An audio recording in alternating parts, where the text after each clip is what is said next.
Општина Радовиш деновиве почна со поставување на фекалниот колектор во градот кој ќе биде поврзан со новата пречистителна станица. Со пречистителната станица, она како пречистителна станица е готова да работи.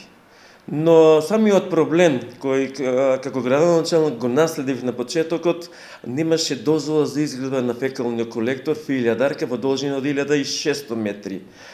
Имавме состанок со министерот, заменик министерот Јани Мекрадули и со представници на Вардар градба, и тоа го решивме брзо да го воведеме изведувачот Вардар градба да може да го изведува и овој фекален колектор Филјадарка, што значи дека сите имотно-правни работи се завршени. Станува збор за проект кој влегува во завршна фаза со цел напролет да отпочне со работа станицата во Радовиш, која се гради со европски пари.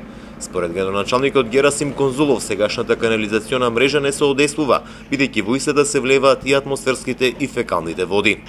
Пред неколку дена беше почнато од Лисец мала, таму се врши замена на фекалната канализација. Значи, мислам, кога зборувам за фекална канализација, значи, проблемот беше во Радовиш дека фекалната, изворската и атмосферската вода влегува во еден колектор.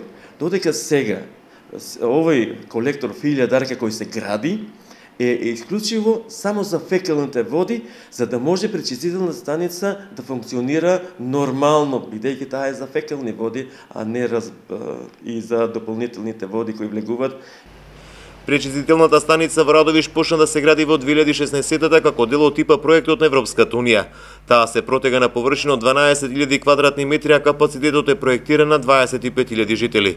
Целата инвестиција што ја одобри Европската унија изнесува околу 6 милиони евра, а станицата се очекува да почне да функционира во полн капацитет за 2 месеци.